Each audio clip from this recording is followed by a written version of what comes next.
한국은 자기가 발전하는 것을 원한다면 반년이 지나면 발전할 수 있습니다. 또 하나는 미국이 발전하지 못한다는 것을 말합니다. 너가 활용하려면 내가 다시 설치합니다. 지금 B-61-12 핵발전이 다시 시작되면 이런 문제가 생깁니다. 북한, 미국 공군이 이 폭탄을 발사할 수 있을까요? 그리고 나중에 실험을 할 수 있을까요? 사실은 한국인들은 어려움을 겪고 자신의 힘으로 성장하는 것입니다.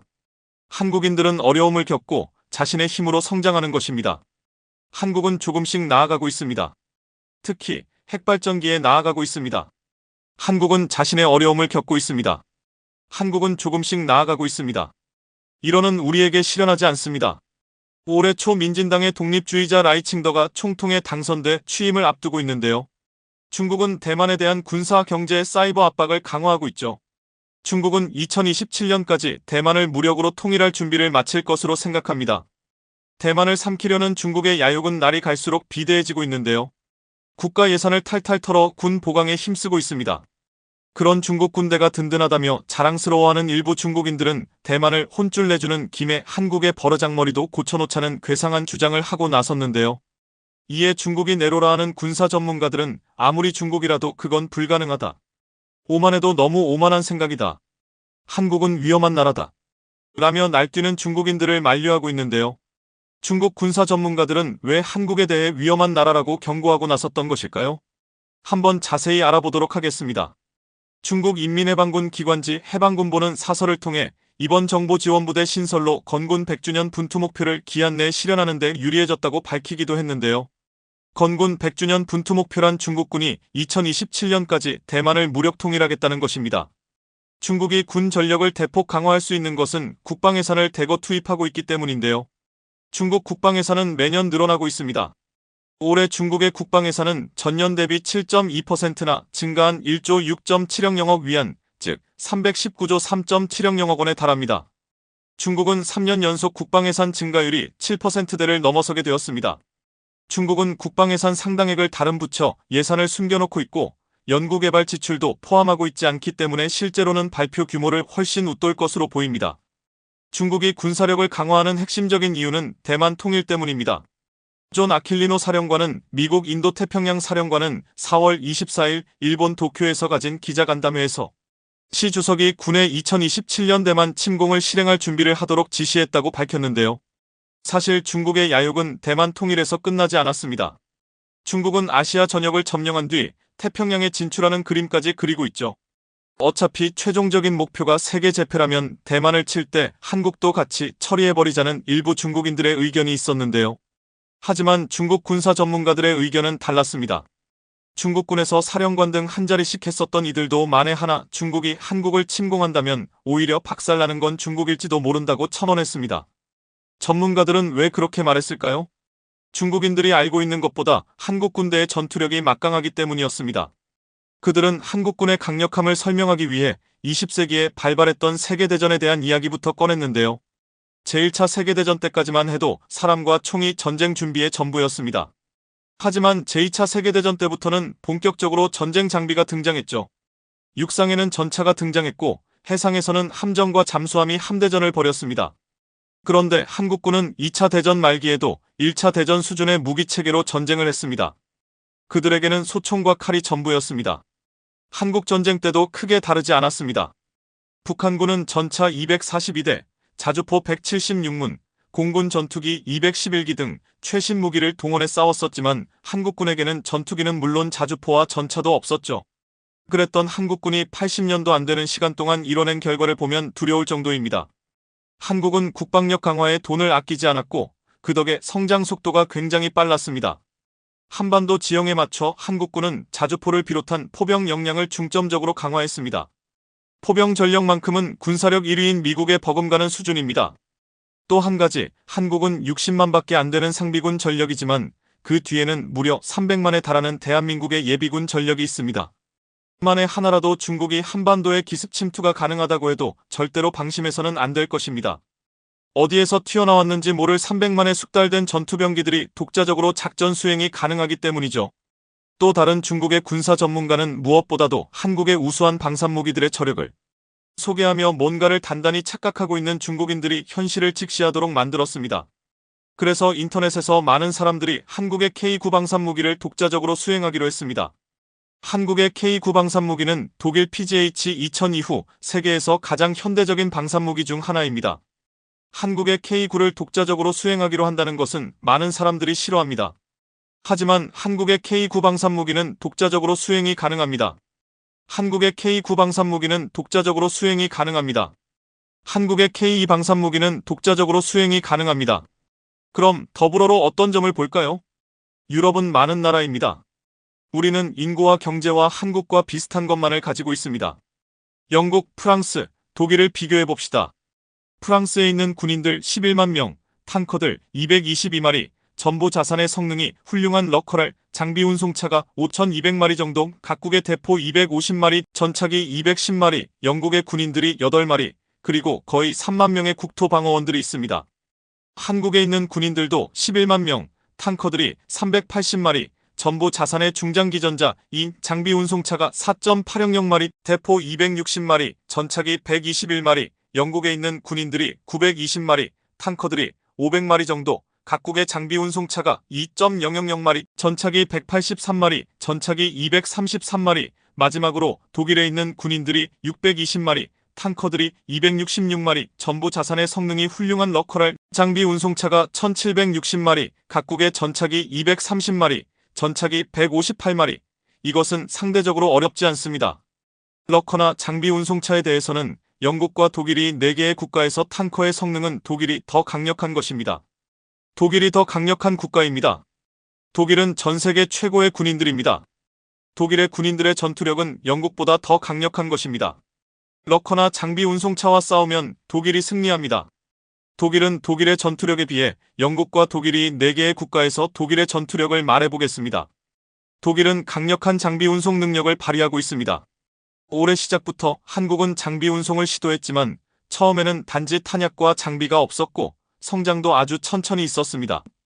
2016년에 전 세계의 장비 운송의 1%가 한국의 군인들의 발전에 따라 장비 운송이 대대적으로 변화시켰습니다. 화포, 탱커, 심지어 장비 운송차와 항공기 모두 한국의 전투 제품이 되었습니다. 한국은 전 세계의 장비 운송률의 1%에서 2.8%를 올렸습니다. 1월 세계의 8번째 장비 운송국이 되었습니다. 2022년 12월 K9 레이팅의 자전거, 이는 한국의 왕관으로 유명해졌습니다. K9 레이팅 이후 한국은 역사를 만들었습니다. 한국이 베이외 출입을 라오미 국가군의 생산에 영향을 미쳤을 때 아마 즉시 규제를 받을 것입니다. 그래서 한국은 미국의 도움을 그리고 자신의 노력을 통해 지금의 강력한 전투가 유럽에 올려져 있습니다. 그러나 그는 강릉을 둘러싸고 많은 사람들이 그를 눈치채지 않았습니다. 동시에 그들의 강력한 발전은 미국이 규제를 받습니다. 아마 라오미의 색깔을 봐야 할 것입니다. 한국은 이미 한 번 이겼습니다. 중국의 전투 성능은 한국을 넘나드는 것입니다. 한국은 우리 자전거 발사에 강력한 적입니다. 몇 번의 시장 전투에서 우리 자전거 발사는 결국 한국의 K9 자전거 발사를 이겨냈습니다. 한국에게는 자전거를 성공적으로 판매하는 것은 전 국민의 성공입니다. 돈을 얻을 수 있느냐가 중요하지 않습니다. 그래서 한국의 자전거는 항상 저렴하게 판매되고 있습니다. 우리의 FG31 전차는 더 저렴하다고도 할 수 있습니다. 비용을 낸다는 것은 불가능합니다. FG31의 성능은 FG31의 가격이 KF21보다 더 저렴하다고 결정했습니다. 관객들에게는 만족할 수 있는 필요성에 의해 더 저렴하게 선택한 것입니다. 그래서 우리의 FG31 자전거는 국제시장에서 KF21 자전거를 판매하는 데 어려움을 겪어야 합니다. 그래서 우리는 계속 노력하고 해결해야 합니다. 중국 방산무기의 허점까지 들추며 한국 방산무기의 위대함을 소개한 이 중국인 군사 전문가는 중국이 이 점을 강구하고 한국을 친다면 중국군은 한반도 땅에 발을 내디든지 몇 시간 만에 무시무시한 한국 방산무기들이 하늘을 떠다니는 장면을 보게 될 것이며 중국군은 며칠도 안 되는 시간 안에 한국군에 제압당할지도 모른다고 덧붙였습니다. 해당 방송을 본 중국인들은 한국군이 그렇게 세다고 믿을 수 없어. 한국이 미국만큼은 아니어도 최대 방산 수출국은 맞는 것 같다. 라며 우려를 표했는데요. 한편 한국군의 강력함을 아는 외국인들은 중국인들에게 경고했습니다. 남한을 침략하지 마라. 그곳에서는 모두가 베테랑이다. 거의 모든 한국 남성이 훈련을 잘 받았기 때문에 어떤 사람들은 한국에서는 지하철에서도 갑자기 대대의 전체를 만들 수 있다고 하더라.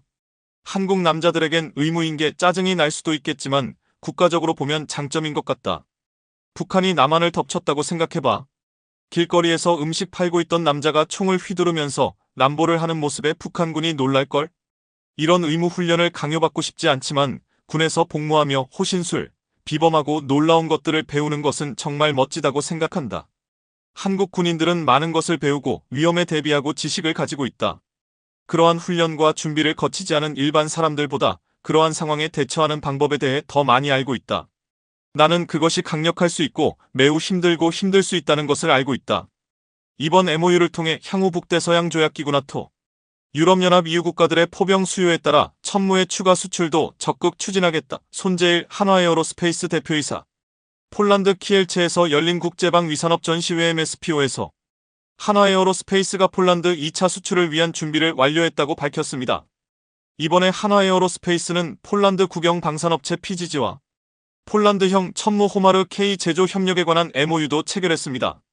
그런데 이번에 폴란드에 납품한 천무에 KTSSME를 달아서 사거리 300km로 늘렸다는 것도 놀라운데 한국은 지금 이보다 더한 것을 개발하고 있다고 해서 폴란드와 전 세계가 주목하고 있습니다. 폴란드뿐만 아니라 많은 나라들이 천무 도입을 검토하고 있기 때문입니다. 폴란드가 생산하는 122mm 로켓을 천무에 적용하기 위한 공동개발도 추진하고 있는데 이에 따라 호마르K가 기존의 사거리 290km의 장사거리탄, 80km의 239mm 유도탄과 함께 3종탄을 확보하면 폴란드 군의 현지화 전력 강화에 크게 기여할 수 있을 것이라고 했습니다. 여기에 최근 한화는 천무 1111 개발 계획을 발표하면서 폴란드는 물론 천무 도입을 노리는 국가들을 놀라게 했습니다. 천무는 기존의 천무보다 대구경인 30만 400mm 구경 20만 400km 사거리에 무유도 위성 GPS 유도 관성 유도 등 정밀도가 높고 다양한 탄종을 운용할 수 있게 한다고 했습니다. 또한 천무 2는 기존의 8X8 천무 차량에 30만 400mm 대구경 로켓탄 2연장 포드 24발 발사대 플랫폼을 얹고 여기에 확산탄과 정밀 유도탄, 지하침 투갱도 파괴탄, 활주로 파괴탄, 비행 EMP탄, 열압력탄, 정전탄탄 소섬유탄, 지뢰살포탄, 선전탄 등 다양한 탄종을 개발해서 운용할 수 있게 한다고 했습니다. 또한 천무 11의 베이스 차량에다 현무 2 시용의 10X10 차량으로 발사탄을 8연장으로 늘린 2연장 포드 X4 버전의 천무-C가 있습니다. 천문-C는 발사탄을 천무 11의 2배로 늘려 동시에 8발의 미사일을 발사할 수 있습니다. 기존의 2발의 KTSSME를 쓸 수 있는 침무를 도입한 폴란드도 앞으로 동시에 4발, 8발로 쓸 수 있게 업그레이드를 할 수 있다는 것입니다. 이렇게 지금 한국산 무기를 도입하는 것도 중요하지만 한국은 이름 유지 보수뿐만 아니라 빠르게 업그레이드할 수 있다는 장점을 보여주고 있습니다. 또한 폴란드는 K9 차체에 레드백 기술을 장착한 보병전 투장갑차 700대를 도입한다고 하고 여기에 현대로템과 함께 차륜형 장갑차 1000대까지 생산하겠다고 했습니다. 이로 인해 엄청난 한국산 장갑차로 무장한 기갑군단을 만들 목표를 세우고 있는데 이번 방위전시회에서 이 장갑차에 달 엄청난 무기를 둘러보는 장면이 포착되었습니다.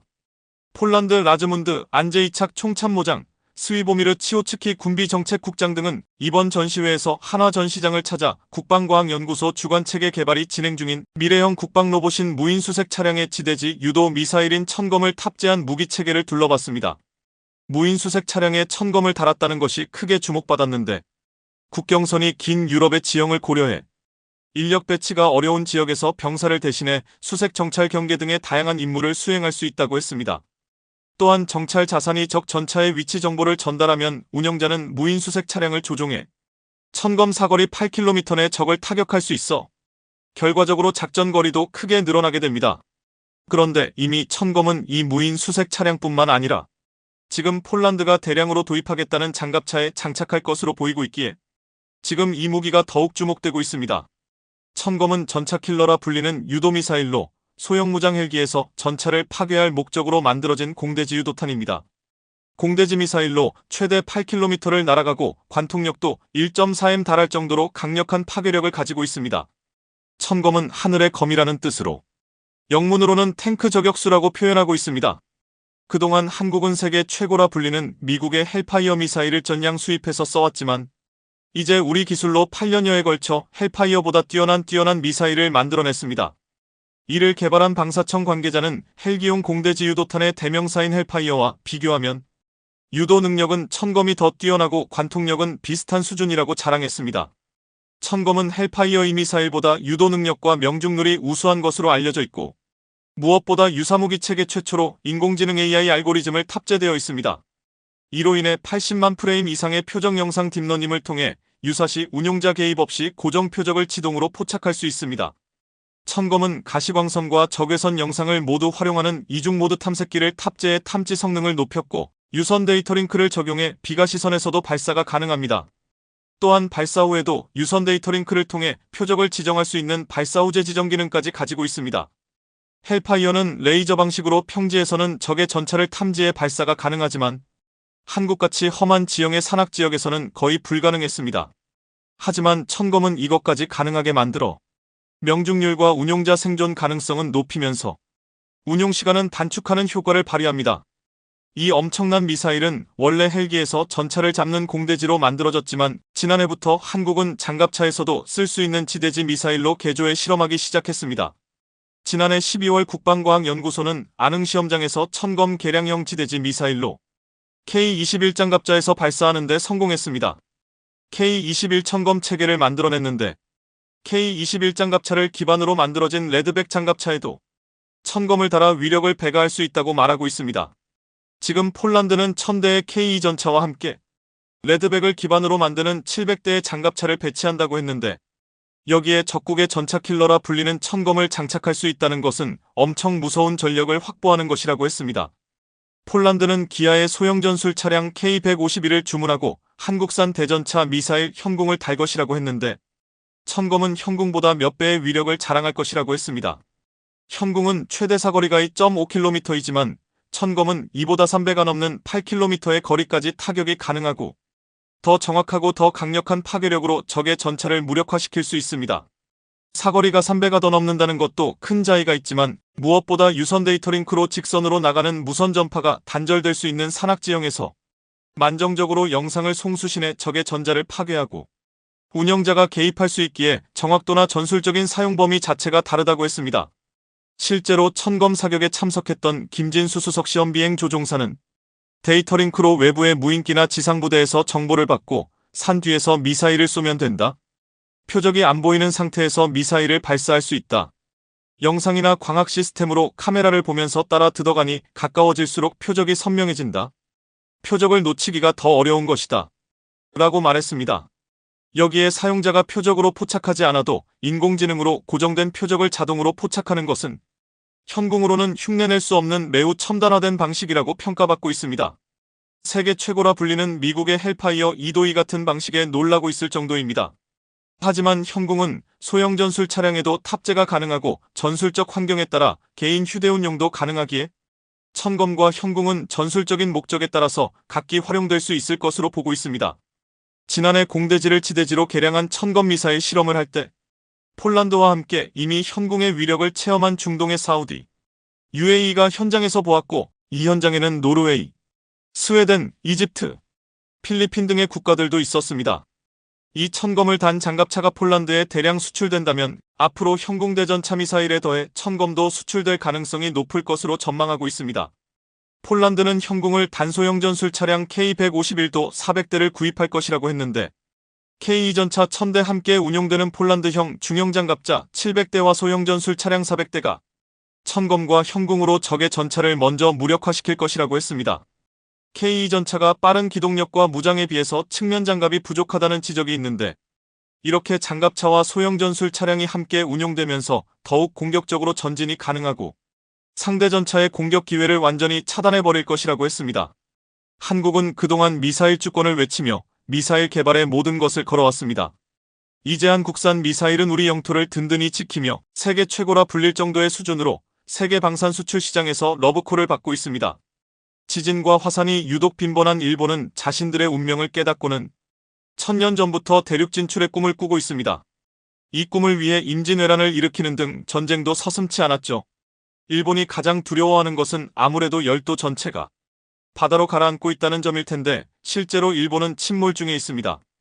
기후변화로 빙하가 녹고 해수면이 상승하자 그 추세는 더욱 빨라진 것으로 보이는데, 네덜란드의 힐레스 에르켄스 교수팀의 연구에 따르면 도쿄는 지난 100년간 4.25m 가라앉았습니다.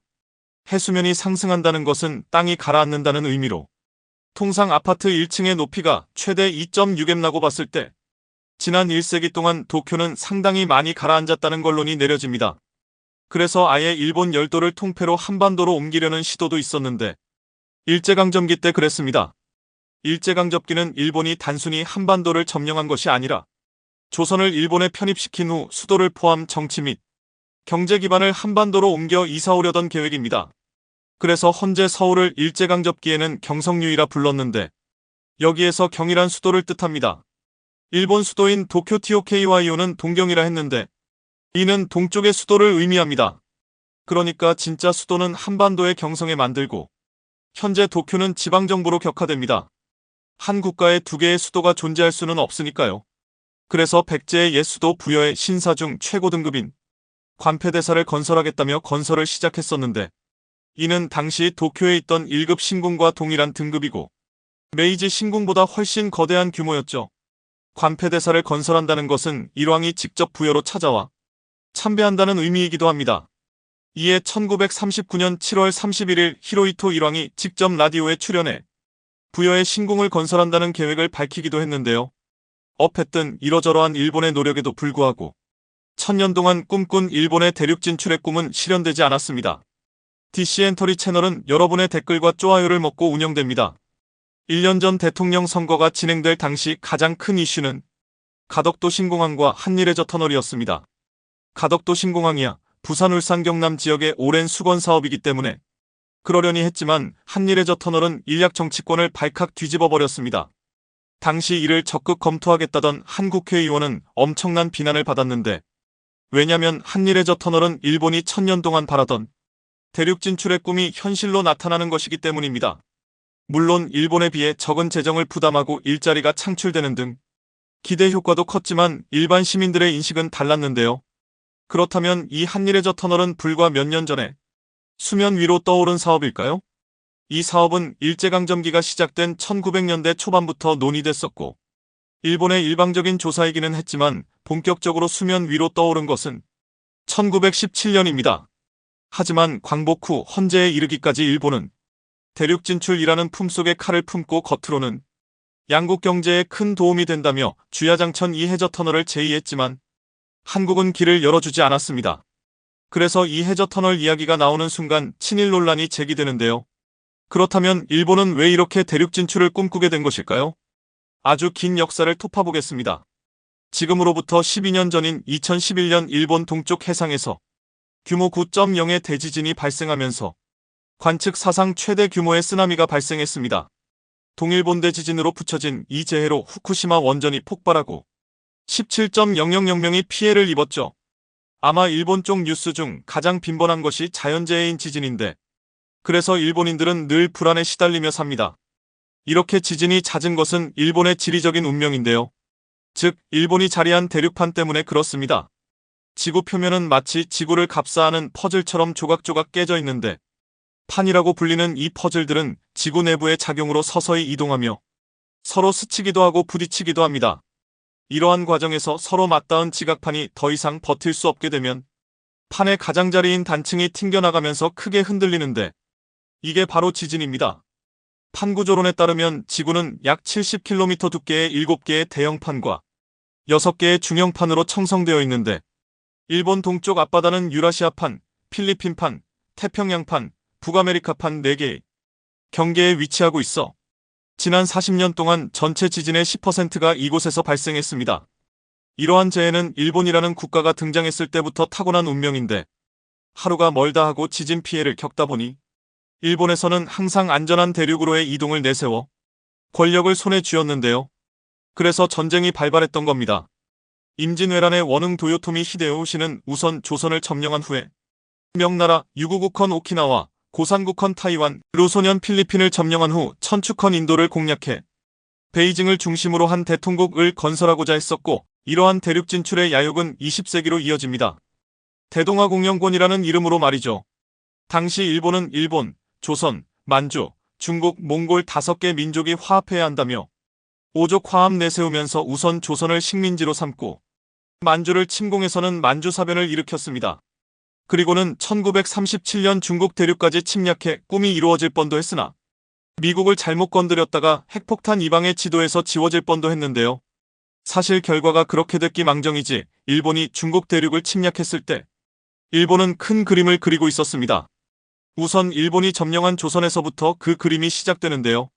1917년 일본 육군 참모본부는 철도용 스시마 해저터널 건설이라는 계획을 발표했는데 이 계획은 본토 스시마대마도 부산으로 이어지는 3가지 서로 다른 노선을 건설하는 것입니다.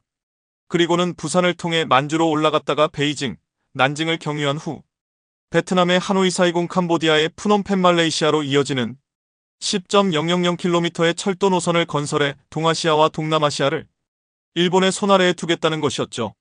그리고 이 원대한 꿈의 시작은 반드시 일본 열도가 부산과 연결되는 해저터널이 있어야 가능하기 때문에 동아시아 종단철도 계획의 일환으로 한일해저터널이 검토되었던 것입니다. 1935년에는 일본 내무성에서 한일을 오가는 도로터널을 계획하기도 했었고 1938년에는 일본 철도성이 조선해협터널 및 대동아 종단철도 구상을 발표해 일본 언론에 대서특필되기도 했었습니다. 그리고 핵폭탄 이방에 좌절된 것인데요. 이후 일본은 몸을 속인 나름대로 산업을 키우며 해저터널의 꿈을 잇고 있었는데 다시 불씨를 지핀 것은 통일교의 문선명 교주인데요. 1981년 서울에서 개최된 제10회 국제과학통일회의에서 문선명은 국제평화고속도로를 주창했습니다. 지구촌 단절 구간을 육로로 잇고 국가 간 교통망을 연결하자는 것이었는데 이를 위해 1982년 일본의 국제하이웨이 사업단을 설립했습니다. 그리고 실제로 한일해저터널 연구에 1.2억 영억 원을 후원한 결과로 이란터널 제1차 기본구상, 이란터널의 교통수요 예측, 이란터널의 경제평가 등 수많은 연구보고서가 일본에서 발표됐죠. 그리고 실제로 일본 사가원 가라스시에서는 굴착을 시작해 547m를 파내려가기도 했으나 헌재는 중단된 상황인데요. 하지만 일본의 적극적인 자세와 달리 한국에서는 많은 연구가 진행되지는 않았습니다. 한국의 입장에서는 그 필요성이 그리 크지 않으니까요. 왜냐면 일본이 없어도 한국은 북한과의 문제만 해결되면 얼마든지 러시아를 거쳐 유럽까지 도달할 수 있기 때문입니다. 지난 2018년 우리나라는 국제철도협력기구 OSJD 정회원국으로 가입했습니다. OSJD는 유럽과 아시아를 잇는 국제철도 운행을 위해 창설된 국제기구로 국제철도운송협정을 관장하고 국제운송표준 원칙을 수립하는 단체입니다.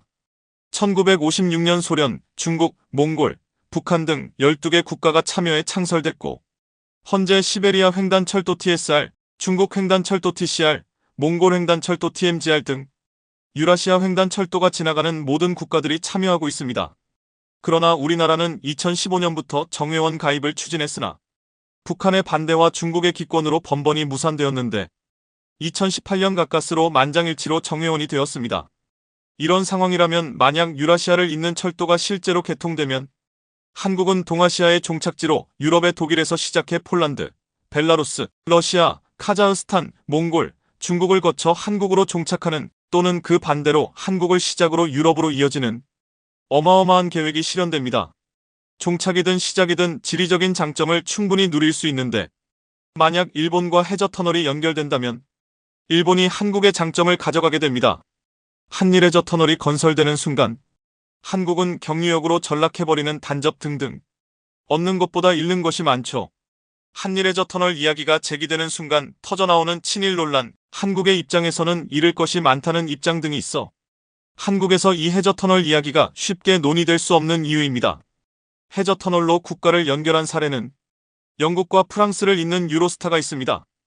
영국 해협 중 가장 좁은 도버 해협을 뚫어 총 49.9km의 해저터널을 건설했는데 이 터널이 연결되자 유로스타를 타고 런던 파리 구간을 3시간 만에 주파할 수 있게 됐습니다. 하지만 운영사 유로터널은 수년간 재정적으로 상당히 어려움을 겪다 20년 만에 간신히 흑자로 전환했습니다. 한일해저터널의 경우 한일 간 이동시간이 단축되는 장점이 있지만 최소 200km에 이르는 구간의 터널을 건설하려면 최소 100조 원에서 200조 원이 필요합니다. 일본이 70%, 한국이 30% 부담한다고 해도 한국이 최소 30조 원에서 60조 원까지 투자해야 하는데 과연 한국이 한국에게 유리할 것 없는 이 터널에 투자하는 것이 맞는지는 의문입니다. 경제성의 문제, 정치적인 문제, 한일 외교 관계 그리고 일본에 대한 한국 국민의 정서 등을 감안할 때 한국은 절대로 일본의 대륙 진출을 허락하지 않을 것으로 예상됩니다. 국민의 표심으로 지위가 유지되는 정치인들 역시 굳이 쌍욕을 먹으면서 추진할 대담함을 보이지도 않을 테고요. 일본의 입장에서 보면 대륙 진출의 가장 빠른 길은 대마도를 거쳐 부산으로 진출하는 겁니다. 맑은 날에는 부산에서 대마도가 보일 정도로 지리적으로 가장 가까우니까요. 그러나 일본에서도 해결해야 할 문제가 남아 있습니다. 가장 큰 결림들은 아무래도 헌법일 겁니다. 제2차 세계대전에서 패전국이 된 일본은 제국헌법을 폐지하고 1946년 11월 3일 연합국이 제시한 평화헌법을 공표해 일본 헌법 제9조의 전쟁을 포기한다는 내용을 명문화시켰죠. 제9조 제1항에서는 국제분쟁을 해결하는 수단으로서 국권이 발동되는 전쟁과 무력에 의한 위협 또는 무력의 행사는 영구히 포기한다고 선언함으로써 전쟁을 포기하겠다고 명시하고 있고, 제2항에서는 전항 제1항의 목적을 달성하기 위해 육해공군, 그 밖의 전력을 보유하지 아니한다. 국가 교정권은 인정하지 아니한다고 규정해 군대도 보유할 수 없게 됐습니다. 만약 한국이 일본의 대륙 진출을 반대하고 일본은 어떤 식으로든 한반도를 통해 진출하려고 한다면 무력 충돌이 생길 수 있는데 헌법이 이를 금지시키고 있죠. 우익 성향의 일본의 모든 총리가 기를 쓰고 헌법을 개정해 보통 국가가 되려던 이유이기도 합니다. 하지만 일본의 헌법은 개정이 상당히 어렵습니다. 일본 헌법 제96조에 따르면 중의원과 참의원 양원에서 23 이상이 찬성해야 국민투표에서 과반수의 찬성으로 확정됩니다만 그 과반수가 국민 전체의 과반수인지 아니면 투표자의 과반수인지 명백한 해석도 없습니다. 그래서 일본은 2007년 헌법 개정의 첫 관문으로 국민투표 법안을 만들기도 했지만 국민 대다수가 헌법 개정에 반대해 하고 있어 헌법이 개정되는 것은 쉽지 않아 보입니다. 그런데 만약 무력 충돌이 없더라도 무력을 과시해 한국을 압도하려면 넘사벽 수준의 군사력을 보유해야 하는데 일본은 해군력을 제외하면 큰 위협이 되지 않습니다. 한국이 엄청나게 법안낸 탄도미사일, 순창미사일 등의 포병 전력 때문에 오히려 해군력을 함부로 들이밀 수도 없는 상황입니다. 한국이 일본을 침략했으면 했지 일본이 한국을 침략하는 것이 예전처럼 호락호락한 일이 아닌 것이죠. 한일해저 터널에 대해서는 일본이 1917년부터 계획을 시작할 만큼 상당히 적극적입니다. 한국에서는 일부 정치인들이 가끔 언급하지만 일반 국민들의 정서는 전혀 다릅니다. 만약 해저 터널이 건설된다면 일본은 1000년 동안 꿈꾼 대륙 진출을 이룰 수 있고 또한 유럽에서 연결되는 유라시아 철도의 시장역이자 종착역이 될 수 있는 절호의 기회이기는 합니다. 그러나 한국이 승인하지 않는 이상 헛된 망상이기 때문에 최근 한국에 꽤나 실망스러운 소식이 전해졌습니다. 상당한 천연가스가 매장돼 있을 것으로 예상되던 7광구가 실제 경제적 가치를 가질 만한 수준은 아니었다는 것인데요. 낙담한 네티즌들은 영문도 모르는 단군 할아버지를 예토전생시키며 그의 지정학적 능력을 탓하는 웃지 못할 사태도 연출되고 있습니다. 그런데 아직 신은 한국을 버리지 않은 듯 보입니다. 최근 한반도 땅 밑에서 거대한 지하자원층이 발견되면서 에너지 강국으로서 한국의 제2장을 예고하고 있는데요. 이 발견이 얼마나 충격적이었던지 중동의 에너지 기업들은 다급히 한국과의 국제 컨소시엄까지 요청하고 있습니다. 발단은 지난 3월이었습니다. 전 세계 경제가 침체에 들어서고 있는 현재 중동 오만에서 희망적인 뉴스가 보도됐습니다. 포스코홀딩스 관계자에 따르면 오만 정부가 그린 수소 사업 활성화를 위해 설립한 기업 하이드롬과 두쿰 지역의 그린 수소 독점 개발 및 생산, 부지 임대 등을 추진하는 계약을 맺었다고 지난 22일 밝혔는데요. 포스코홀딩스를 중심으로 이뤄진 국제 컨소시엄이 중동의 오만 그린 수소 독점 개발 사업권을 따낸 것으로 이는 서울시 면적의 절반에 달하는 부지에서 연간 22만 톤의 그린 수소를 무려 47년 동안 생산하는 계약입니다. 국내 기업이 해외에서 추진하는 그린 수소 사업 가운데 역대 최대 규모이자 이 정도 양이면 매년 수소 전기차 4,400만 대를 충전하고도 남는 양이라 할 수 있는데요. 한편 그 시각 한반도 밑에서도 이상 현상이 발견되고 있었습니다. 지질학자들의 조사 결과 당장 한반도에 엄청난 양의 수소가 매장돼 있음이 확인됐고 이것이 만약 상용화에 성공할 경우 국내 에너지 안보와 신사업 창출 및 국가 탄소 중립 목표 달성에 기여할 수 있다는 매우 신선하고도 충격적인 내용이었는데요. 한국이 에너지 생산국이 될 수 있다는 가설이 더는 미친 소리가 아니라는 겁니다. 실제로 지하에서 끊임없이 분출되는 수소 자원은 과거 오래전부터 전 세계의 연구 대상이었습니다. 한 예로 튀르키예의 남서부 안탈리아주의 여행지 가운데 하나인 키메라산은 땅속에서 끊임없이 솟아나오는 가스로 인해 불꽃이 꺼지지 않는 물구멍, 소위 야날타시로 유명한데요. 이 미스터리한 현상의 원인은 메탄의 유출 때문으로 드러났으나 그중 10%가량은 수소로 확인되래 따라 에너지학계에 대단한 파장을 몰고 왔습니다. 참고로 수소 분자는 비슷한 양의 디젤이나 휘발유보다 약 4배나 많은 에너지를 갖고 있으면서도 온실가스인 이산화탄소를 배출하지 않기 때문에 명실상부한 청정연료로 정평이 나 있습니다. 기후위기 해법의 돌파구를 찾고 있는 전 세계 정부가 수소에서 희망을 찾으려는 이유가 바로 이 때문입니다. 문제는 그동안 수소를 어떻게 얻느냐에 따라 청정도가 달라지기 때문에 이를 해결할 과학적 연구가 선행돼야 했습니다. 화석 연료에서 얻는 수소는 그 과정에서 많은 탄소 배출이 불가피한데 이를 그레이 수소라고 부릅니다. 천연가스인 메탄을 고온고압에서 수증기와 반응시켜 수소를 추출하는 계질수소, 석유화학이나 철강공정 등에서 부산물로 나오는 부생수소가 이에 해당하는데요. 그레이 수소 생산 과정에서 배출한 탄소를 포집 저장하면 탄소 배출량을 크게 줄일 수 있고 이를 블루수소라고 하는데 문제는 탄소 포집엔 워낙 많은 비용이 들어가기 때문에 현재 탄소를 가장 많이 배출하는 방식은 석탄이나 갈탄을 고온고압에서 가스화해 추출하는 블랙수소 공법이 쓰이고 있는 실정입니다. 유일하게 탄소를 배출하지 않는 방법은 태양광이나 풍력 같은 재생에너지로 물을 전기분해해 얻는 그린수소 공법이지만 이 역시 그레이 수소의 2배가 넘는 많은 자원과 비용이 투입돼야 하므로 상용화엔 무리가 따르는 상황인데요. 국제에너지기구에 따르면 수소 수요가 2030년까지 1억 3천만 톤으로 늘어날 것으로 전망되는데 2023년 9,400만 톤에 이르는 소비량 대부분이 화석연료를 이용해 생산될 것이라 밝혔습니다.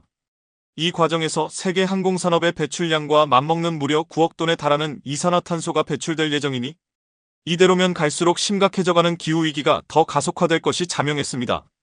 이때 등장한 해결책이 바로 화이트 수소, 즉 석유 석탄처럼 자연 속에 숨겨져 있는 수소를 직접 채취해 쓰겠다는 것인데요.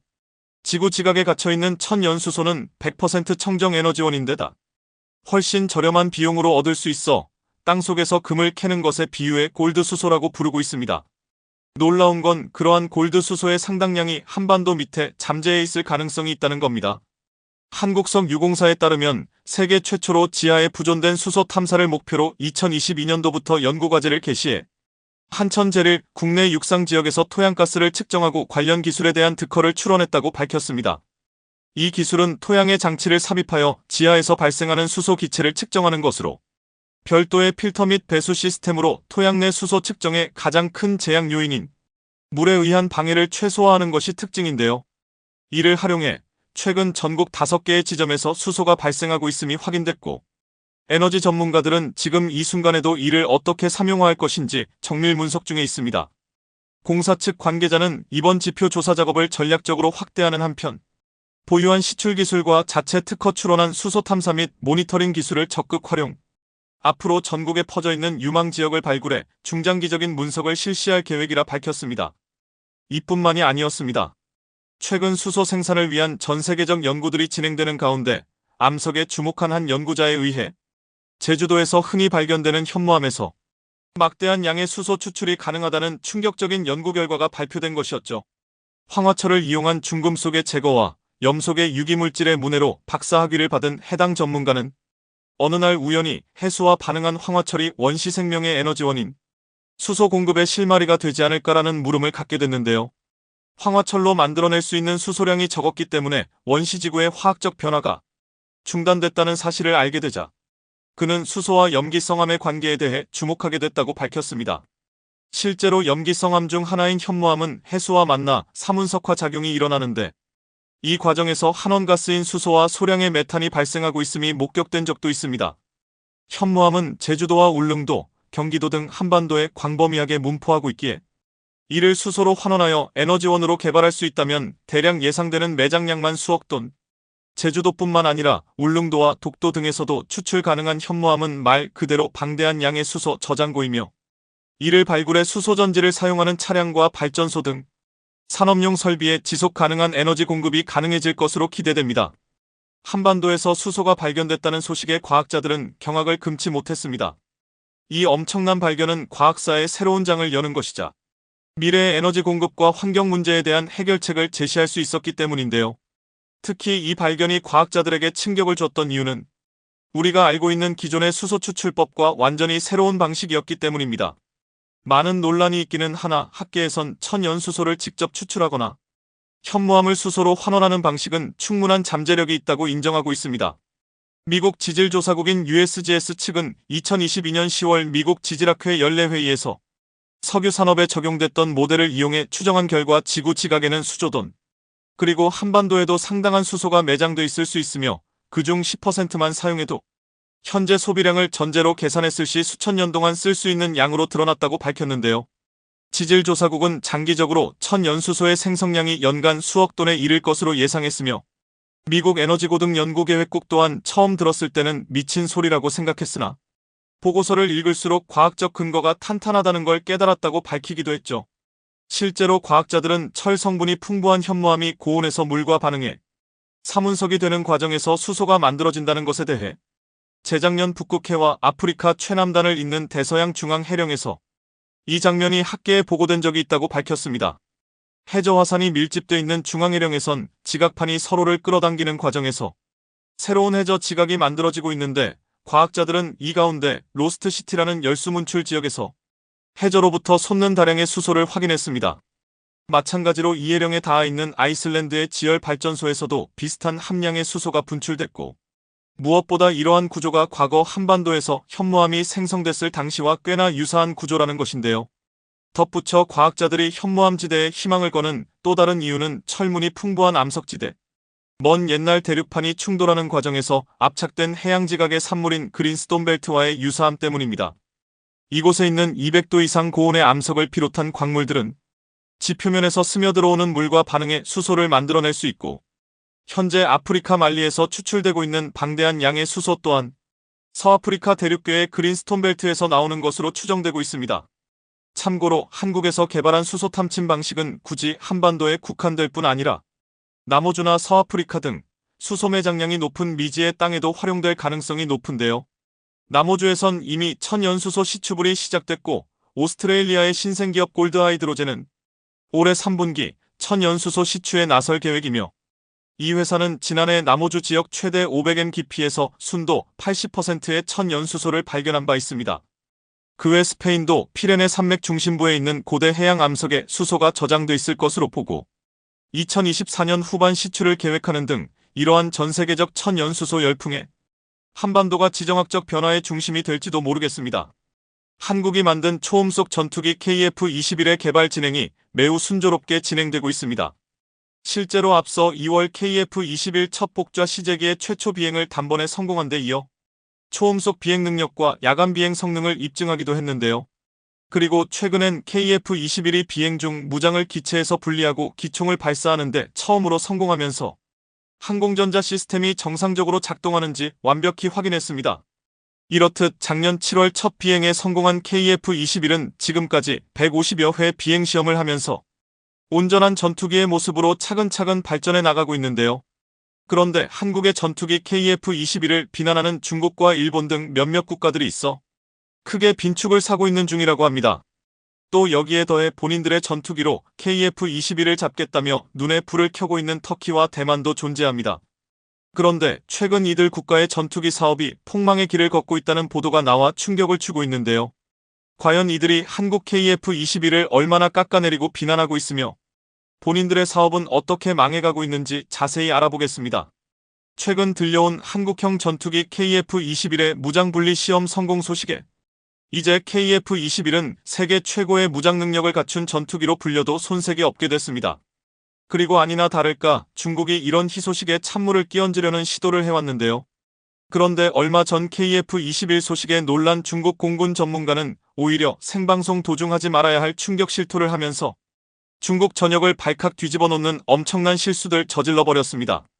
중국 군사 영상 뉴스 JS7TV에 따르면 최근 중국의 5세대 스텔스 전투기 J-22 PL-15 공대 공미사일이 발사되는 영상이 전파될 탔는데 이를 통해 PL-15의 성능이 전보다 현저히 떨어진 모습이 포착됐습니다. 불과 10여 년 전만 하더라도 중국은 미국의 암남을 뛰어넘는 세계 최고의 장거리 공대공 미사일이라며 자신만만해하는 등 PL-15 사거리 350km, 마하 6 이상이라고 대대적으로 홍보했지만 이번에 그 거짓말이 들통 나버린 겁니다.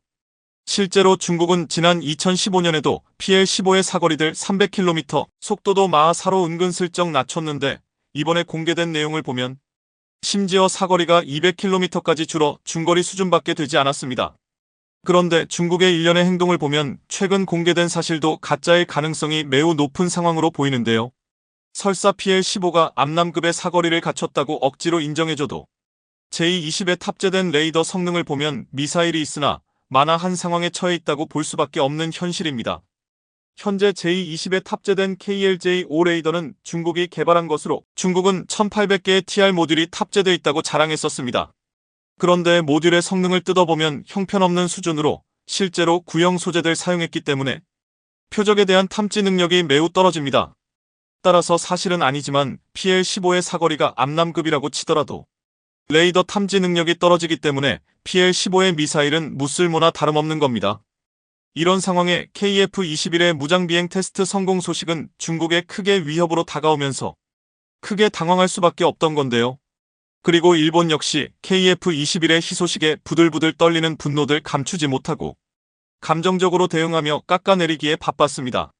실제로 KF-21 무장비행 성공 소식은 일본 야후재팬에서도 뜨거운 감자가 됐는데 이에 대해 일본 네티즌들은 칭찬과 응원은커녕 비난이 일색이었습니다. 실제로 일본 네티즌들은 이런 뉴스는 알고 싶지 않다. 한국 전투기를 사자는 말이 나오지 않도록 입단속해야겠다. 솔직히 전투력이 어느 정도 되는지 의문이 드는데 한국이 내린 KF-21의 평가는 믿을 수 없다. 일본도 전투기를 개발하면 KF-21 수준은 그냥 나올 거다. 지금에서야 4.5세대 전투기를 만들어봐야 쓸모없어 보인다. KF-21은 F-5를 대체하는 수준밖에 되지 않을 거다. 스텔스 기능이 없어 최신이라고 하기에 무리가 있어 보인다. KF-21의 전투력이 의심스럽다. 모아놓은 부품으로 날아가는 그저 그런 전투기일 뿐이다. 개발이 빠르다는 것 말고는 일본이 한국에게 배울 건 전혀 없는 것 같다. 정확히 따지면 KF-21은 인도네시아랑 공동 개발인데 한국은 자신들이 순수 개발했다고 강조하고 있다. AESA 레이더를 처음 탑재한 건 일본이다. 그래서 KF-210I 전혀 새롭지 않다. 실전 경험이 전무한 한국산 전투기가 제대로 역할을 할 수 있을지 궁금하다.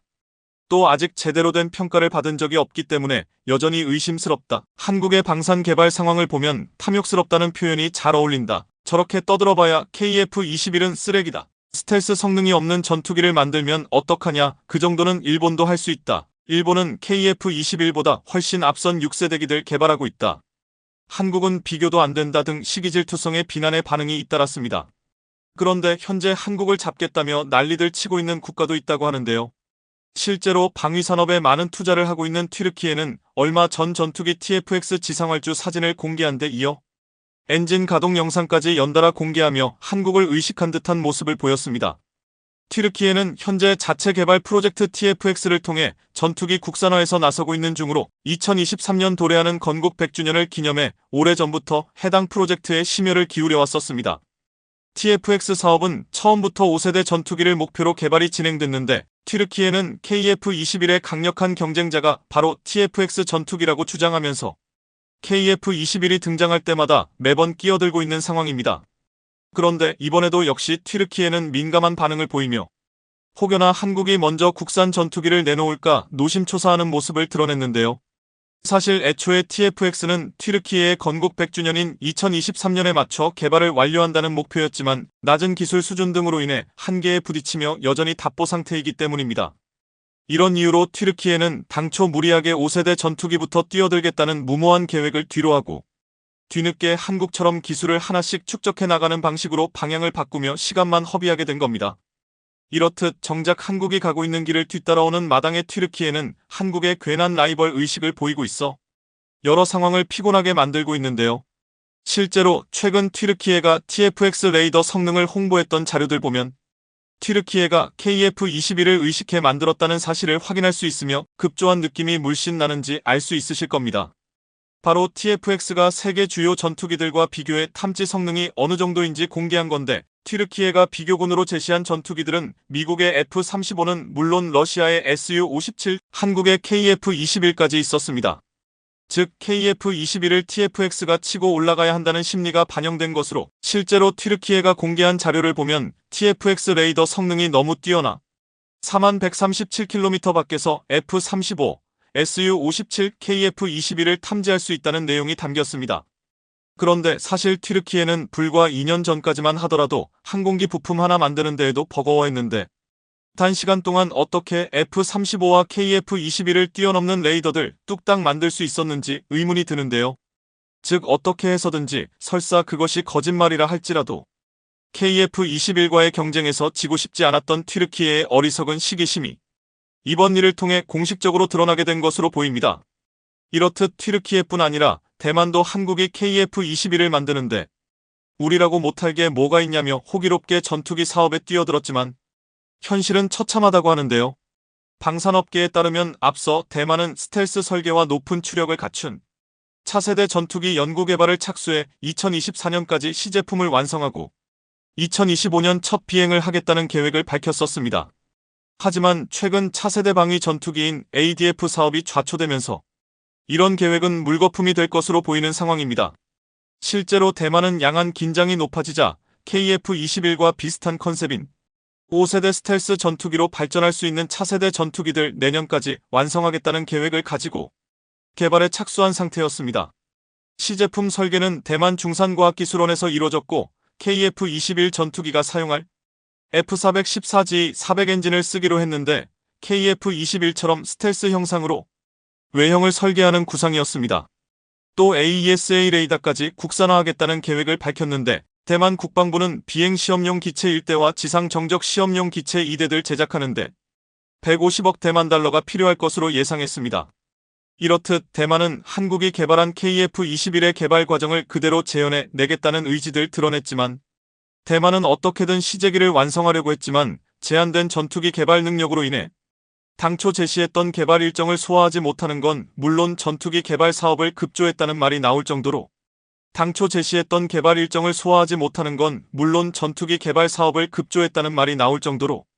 이런 이유로 일각에서는 대만의 전투기 개발 사업이 정치적인 쇼에 불과했다는 말까지 나올 정도인데요. 한국이 개발한 KF-21을 우습게 본 결과가